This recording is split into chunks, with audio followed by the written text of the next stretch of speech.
नमस्कार। स्वागत है आप सभी का आपके अपने यूट्यूब चैनल पर। आज हम इस वीडियो में सीटेट में पूछे हुए एक क्वेश्चंस को लेकर आए हैं। आप देखेंगे कि वह क्वेश्चन थोड़ा सा एक्सेप्शन है और किस प्रकार से सीटेट में सीडीपी के अंदर क्वेश्चन जो है कई थ्योरीज आप पढ़ चुके होंगे, कई सारे जैसे डेवलपमेंट की थ्योरी या कई सारी थ्योरीज पढ़े हैं, बट आपने अभी तक क्वेश्चन प्रैक्टिस नहीं किया है। तो आपको क्वेश्चन प्रैक्टिस करने की ज़रूरत होती है। आप अभी देखेंगे अगले क्वेश्चन में, मेरे इस क्वेश्चन में जो मैं लेकर आया हूँ इसमें, कि कैसे आपको क्वेश्चन घुमा के दिया जाता है। तो आप देख रहे हैं, और अगर आप इस चैनल पर नए हैं तो आप चैनल को सब्सक्राइब कर लें, क्योंकि मैं ऐसे ही क्वेश्चंस को लेकर के आऊँगा जो कि सीटेट में थोड़ा सा अलग हटके हैं, जो कि आपको पढ़ने चाहिए। सीटेट में पूछा गया है, प्रीवियस ईयर क्वेश्चन है। आपके सामने क्वेश्चन ये रहा कि विकास का चरणीय सिद्धांत निम्नलिखित नियमों में से किस पर स्पष्ट रूप से जोर देता है। आपने थ्योरीज ऑफ डेवलपमेंट की पढ़े होंगे, तो आपने उसमें विकास का सिद्धांत पढ़े हैं। मतलब कि डेवलपमेंट ऑफ थ्योरीज जो है उसमें पढ़े हैं कि development is a continuous process and in बहुत सारी थ्योरी जिसमें बताई गई हैं, तो आपने उसको पढ़ा है। तो उसमें देखिए क्वेश्चन है कि विकास का चरणीय सिद्धांत निम्नलिखित नियमों में से किस पर स्पष्ट रूप से जोर देता है। इनमें से कौन सा नियम आपका देखिए फॉलो करेगा विकास की निरंतरता को, विकास की अनिरंतरता को, मतलब कि डिसकॉन्टिन्यूटी को, या विकास को प्रभावित करने वाले सांस्कृतिक कारक, या फिर चौथा विकल्प है विकास प्रक्रिया संबंधित वातावरणीय कारक। कौन सा आपको आंसर सही लग रहा है, इसमें आपको चूज करना है, आपको बताना है कि कौन सा विकल्प सही है।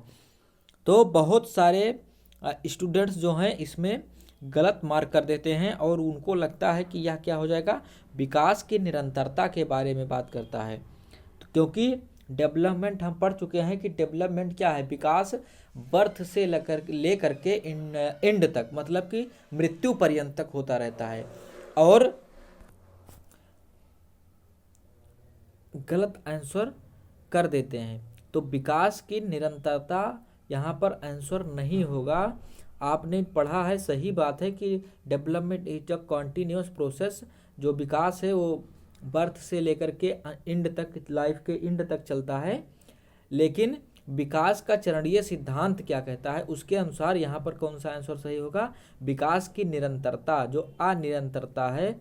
सेकंड ऑप्शन यहाँ पर जो दूसरा ऑप्शन है आपका, वो यहाँ पर राइट हो जाएगा। विकास की अनिरंतरता मतलब डिसकॉन्टिन्यूटी ऑफ डेवलपमेंट, यहाँ पर दूसरा विकल्प सही हो जाएगा। ये विकल्प आप पर नहीं चल रहा है, एक मिनट। डिसकॉन्टिन्यूटी जो दूसरा विकल्प है यहाँ पर, वो सही हो जाएगा ये विकल्प।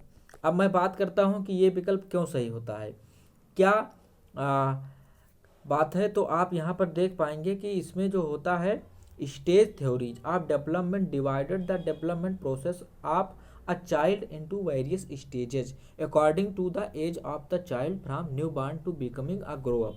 जब बच्चा जन्म लेता है और उसके बाद में जैसे जैसे वो बढ़ता रहता है, तो उसके अनुसार क्या होता है कि उसको हम डिवाइड कर लेते हैं एक सर्टेन एज में, कि बच्चा के या क्या है, एडोलेसेंस एज आया, किशोरावस्था है, शैशवावस्था, बाल्यावस्था, प्री चाइल्डहुड या फिर लेटर चाइल्डहुड, और उसके बाद में ओल्ड एज। तो इन सारे स्टेजेज में क्या करते हैं, हम डिवाइड करते हैं। स्टेज थ्योरी उसी की बात करती है। ये बात किसकी करती है कि डेवलपमेंट जो होता है वो डिसकॉन्टिन्यूअस को, स्टेज थ्योरी जो है बताती है कि development is a discontinuous process.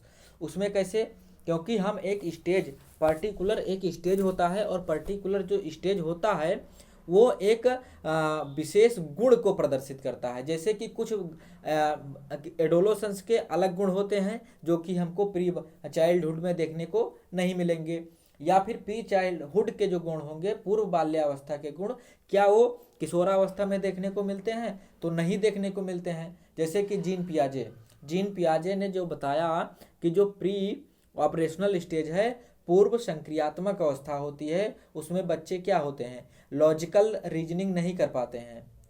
लेकिन जब हम क्या जाते हैं किशोरावस्था के बाद में ऑपरेशनल स्टेज में या फॉर्मल ऑपरेशनल स्टेज में, जहाँ की बच्चे क्या है सिंबल्स को, इफ और देन को जो है समझ पा रहे हैं। तो उस चीज़ की बात करते हैं कि स्टेज थ्योरी जो है वो पर्टिकुलर एक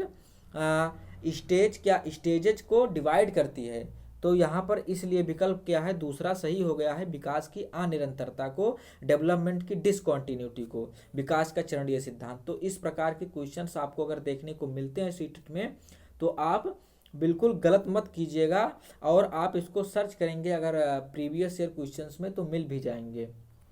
अगर हम बात करें तो आप देख पा रहे हैं period of stages of development और इनकी जो अप्रॉक्सीमेट एज है, क्योंकि कोई एक लाइन नहीं है कि इसके बाद में चाइल्डहुड खत्म हो जाता है और एडोलेसेंस स्टार्ट हो जाता है, ऐसा कोई लाइन नहीं है, गैप नहीं है। लेकिन फिर भी जो कैरेक्टरिस्टिक्स, हमारी जो विशेषताएं किशोरावस्था में मिलेंगी वो क्या चाइल्डहुड में मिलेंगी? तो बिल्कुल नहीं मिलेंगी।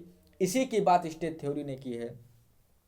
तो आप यहाँ देख पा रहेंगे इन्फेंसी जो होता है फ्रॉम बर्थ टू 2 ईयर के रूप में माना जाता है लगभग। चाइल्डहुड में 2 पार्ट हो जाते हैं, प्री चाइल्डहुड और लेटर चाइल्डहुड, जिसमें 3 to 6 और 6 to 12 के करीब माना जाता है। एडोलेसेंस जो होता है वो 13 to 19 ईयर्स के बीच में माना जाता है, और अडल्टहुड और उसके बाद में ओल्ड एज बोला जाता है। तो ये स्टेज थ्योरी के अनुसार स्टेजेस को बांट दिया गया है, और पर्टिकुलर स्टेज की एक कैरेक्टरिस्टिक, एक विशेषता होती है, जिस कारण से stage theory discontinuity of development को मानती है। जबकि बहुत सारे मनोवैज्ञानिक हुए हैं जिन्होंने कहा है कि development is a continuous process. Development क्या है, एक सतत रूप से चलता रहता है, कभी कम कभी ज़्यादा होता है, वर्तुलाकार शेप में इसको माना गया है। यह एक लाइनर रेखा नहीं होती है, मतलब ऐसे लाइन नहीं होती है। डेवलपमेंट क्या है, एक वर्तुलाकार है जिसमें कभी आगे कभी पीछे होता रहता है। तो आशा करता हूँ आपको ये क्वेश्चन आपको बिल्कुल समझ में आ गया होगा और स्टेज थ्योरी ऑफ डेवलपमेंट बिल्कुल क्लियर हो गया होगा। तो अगर ऐसे ही वीडियो आप चाहते हैं और अन्य सारे, और हम जल्द ही संस्कृत के पेडागॉजी के जो सेक्शन होते हैं उनके हम क्वेश्चंस शुरू करने वाले हैं। तो आप वीडियो को सब देखिए, लाइक करिए और शेयर करिएगा। मिलते हैं नए वीडियो में, तब तक के लिए नमस्कार।